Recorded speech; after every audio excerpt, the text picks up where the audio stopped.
안녕하세요. 월세고수TV의 최영식입니다. 저희 이번에 화곡역 오피스텔 다녀왔잖아요. 네네. 이게 지금 정확하게는 주상복합인 거죠? 주상복합 오피스텔이죠.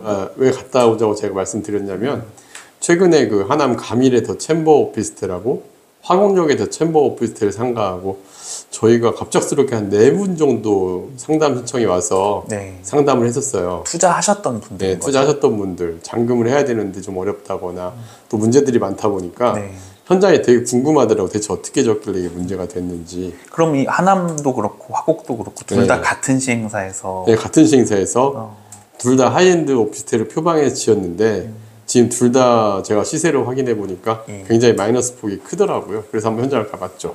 그럼 마이너스 폭이 크다는 거는 주변 시세보다 훨씬 비싸게 분양이 됐다는 얘기네요? 누가 봐도 비싸게 분양이 됐어요. 그래서 좀 과하게. 네, 과하게. 이런 문제들이 자꾸 발생하는 이유가 뭘까요?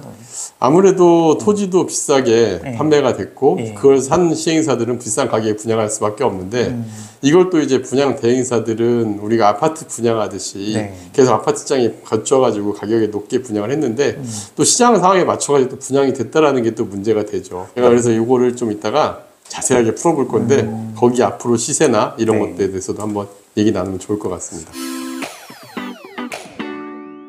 이제 제가 앞에서 이 직원분과 대화를 하면서 물건에 대해서 얘기를 했는데요. 먼저 화곡역의 더 챔버 오피스텔 그리고 상가에 대해서 얘기해 보겠습니다. 사실 이 영상을 찍게 된 이유는 그 더 챔버라는 오피스텔들이 두 군데가 다 문제가 됐어요. 최근에 분양했던 두 곳이. 근데 두 곳 다 공통적인 점이 고분양가에 분양이 됐었고 그 다음에 이것들이 실질적으로 과연 이게 투자에 적정했는지에 대해서 얘기를 해봐야 되는데 여러분들에게 최소한 이 하이엔드 오피스텔이나 그 다음에 상가라든가 수익형 부동산 투자를 할 때 이런 정도는 알아보고 투자해야 되지 않나 생각이 들어서 오늘 그 알아보는 방법에 대해서 한번 자세히 설명드리겠습니다. 먼저 화곡역 더 챔버 오피스텔하고 상가부터 좀 보여드릴게요.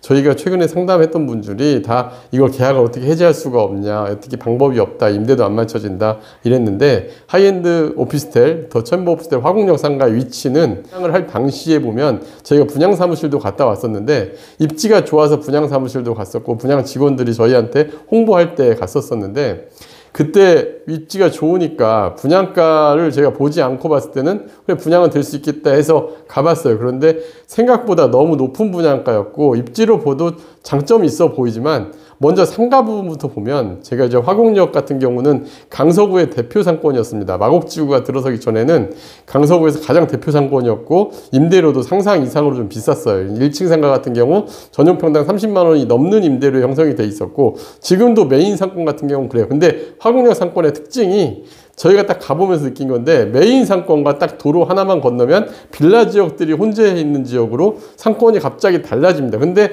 하필 이 챔버 오피스텔의 상권이 딱 상권이 끊기는 대로가 건너가면서 있는 위치에 있다 보니까 상가들도 좀 문제되는데 문제는 상가의 분양가가 상당히 높았다는 거예요. 그러면 오피스텔과 상가 분양가와 현재 상황을 좀 볼게요. 오피스텔 같은 경우는 지금 현재 전용 면적이 45제곱미터 내외의 물건들이 이게 문제는 45제곱미터가 분양가가 7억 한 8천, 7억 후반대에 가까웠다는 게 가장 큰 문제예요.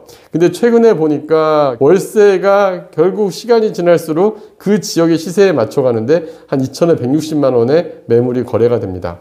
그러면 지금 현재 시장에 나와 있는 걸 보면 분양가 대비 1억 이상 마이너스 매물들이 몇 개 보입니다. 그러면은 분양가에서 1억 마이너스라고 하더라도 그게 6억 7,300만 원의 거래 조건인데 만약에 2,160, 2,150이 임대 시세라고 한다면은 수익률 2.76%에 해당하는 거예요. 그러니까 이게 뭐 취득세라든가 이런 거 감안하지 않고 그냥 순수하게 수익률이니까 만약 취득세라든가 뭐 소득세 이런 것까지 감안한다 그러면은 수익률이 더 떨어지게 될 텐데 이런 점들을 생각을 해보고 우리가 투자에 나서야 되는데 사실 임대 시세는 여러분들이 사전에 어느 정도 알 수가 있어요.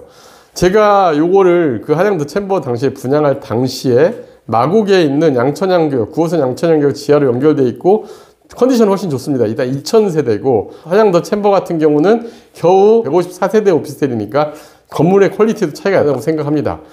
마곡 오피스텔이 같은 면적대, 유사한 면적대 오피스텔이 10억대 분양한 것과 5억 9천만 원짜리가 있었거든요. 현재 임대 시세가 3,190만 원이니까 사실 화곡 더 챔버의 지금 45제곱미터 오피스텔도 임대 조건도 좀 그렇게 척에 막 바로바로 나갈 수 있는 가격은 아닌 걸로 느껴집니다. 그래서 우리가 하이엔드 오피스텔을 분양을 하는 물건들을 볼 때 이런 점도 좀 주의해야 되지 않나 생각이 들고요.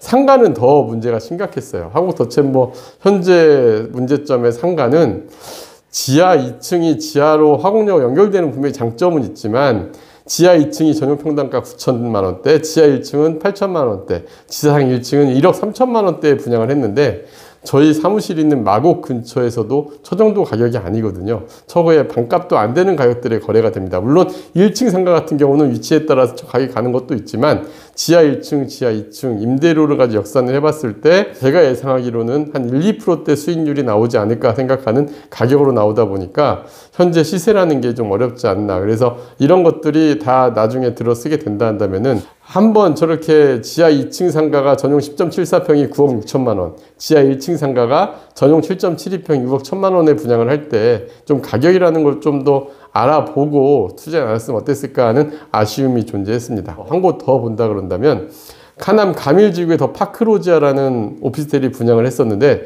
여기 역시도 지금 문제가 분양 가격이 지금 이제 준공을 앞두고 있거든요.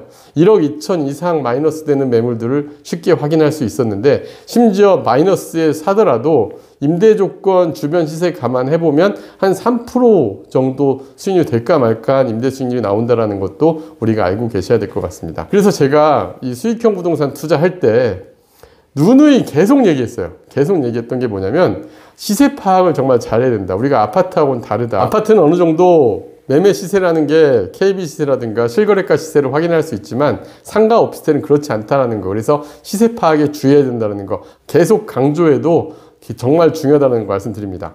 특히 오피스텔의 경우는 임대료 한계가 분명하거든요. 예를 들면 서울 중심권이 아닌 다른 지역에서는 월세 150, 200 내는 게 쉽지 않아요. 그래서 거기에서 정말 고분양가를 했을 때는 임대사업용이 아닌 실거주가 아닌 한은 감당하기 어렵다. 근데 상가의 경우는 건물의 위치, 주변 건물 형태, 동선 이게 되게 중요한데 화곡 같은 경우도 딱 바로 그런 위치입니다. 우리가 아파트 투자하듯이 보면 역 앞에 있고 1층 상가들의 임대 시세가 좋은 자리들이 이 정도 가니까 수익률이 그래도 괜찮지 않을까 생각은 할 수 있지만 그럼에도 너무 높은 가격에 분양을 받으면 아주 고생할 수 있는 상가가 될 수 있죠. 그 다음에 임대료 시세, 적정 시세 판단은 정말 중요하니까 현장 조사, 주변 건물들 시세 이걸 꼭 비교하고 분양 사무실에서 제시하는 가격이 적정 가격이 아니다라는 걸 꼭 염두에 두고 투자에 나서는 게 중요할 것 같습니다.